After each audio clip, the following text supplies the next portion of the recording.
Yon, what's up? Kamusta mga kapid? So, yan, meron na dito tayong 49cc 2-stroke. Ayan, bali dinala to sa akin kagabi. Hindi na daw to umaandar. Ito nga pala second hand nabili ni sir.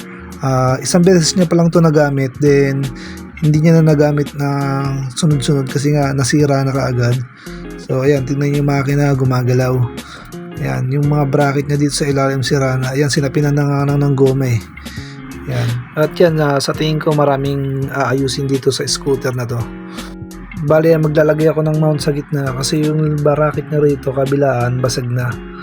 Yan o, maalog na. Tapos, yung pipe niya yan, sinuksok na nga lang yan eh. Dahil naputol yan. Yan, tinalian na nga lang din ng cable tie yung bracket. So, babaguhin ko rin yung bracket niyan. Eto, nabaklas ko na yung makina. Yan yung basag niya, dalawa. Yan, diyan kasi siya nakamount. Yan kasi ay nakadesign para sa gas tank lang. So pag linagay mo dyan yung bracket mo, mababasag talaga yung crankcase mo. So yan, kaya maglalagay ako ng mounting sa gitna. Ayan, sa part na to meron din ako nakitang bitak. Ayan, yan yung resulta ng maling bracket ng engine. Kaya babaguhin natin yung bracket niya.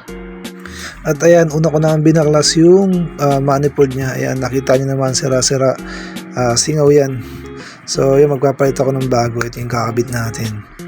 Ayan. At ayan, sinilip ko na nga rin yung loob ng piston niya. At hindi ko makita yung arrow. Sa tingin ko baliktad yung pagkakalagay ng piston nito. At ayan, binuksan ko na siya. Ayan, tama ako ng hinala. Baliktad yung pagkakalagay ng piston niya. Ayan, kung makikita yung arrow nakatutok sa intake, na dapat sa exhaust nakatutok yan. Ayan, isa yan sa dahilan kung bakit mahirap paandarin yung makina.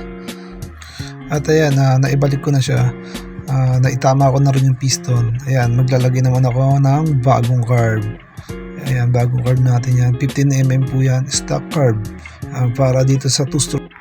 At ayan, nailagay ko na nga rin yung bagong guard niya. Ayan, ang ganda na ng play. Ayan, naglagay din tayo ng bagong manifold. Tapos yung piston na itama na natin. Ayan, susubukan ko na siya. Umandar na siya eh.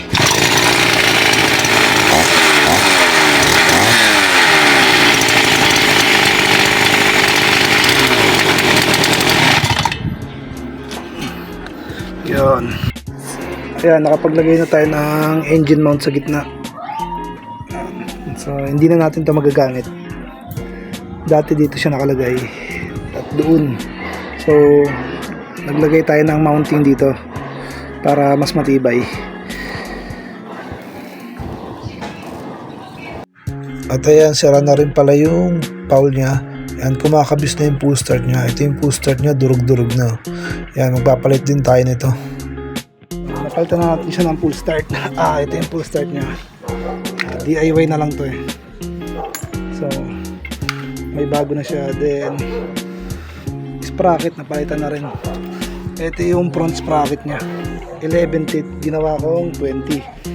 Kasi maungol. Yan. Testing natin.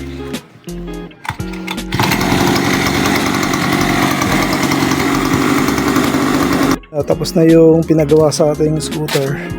Ayan, ito hindi siya umaandar, so pinaandar na natin. Nagpalit na ako ng carb, lagay ako ng gasket manifold, then yung piston itinama ko kasi yung arrow nakatutok sa intake niya, so tinutok natin sa exhaust. Then yung pipe niya putol to, idinugtong ko na lang din at binago ko yung bracket niya. So ito pwede siya i-move. At naglagay ako ng mid mount. Yan, mas matibay ito kasi yung kabitan niya dito ng makina basag na. Yan, dalawa. So mas matibay na siya, wala na siyang alog. Ito, linagyan ko na rin ito. Tapos bumili na rin siya ng caliper. Ayan, at cable. Tapos linagyan ko na rin ng spring yung stand niya. Ayan. At itong lever diniskartehan ko na lang dahil wala itong lever. Yun, naghanap na lang ako ng pwede nating ipalit. Ayan, diniskartehan ko na lang para pasok pa rin sa budget ni customer. Yan, one click na. Pwede na gamitin. So, maraming salamat sir sa tiwala. At sa gusto mong pagawa, message lang po kayo sa GST Scoot. Maraming salamat.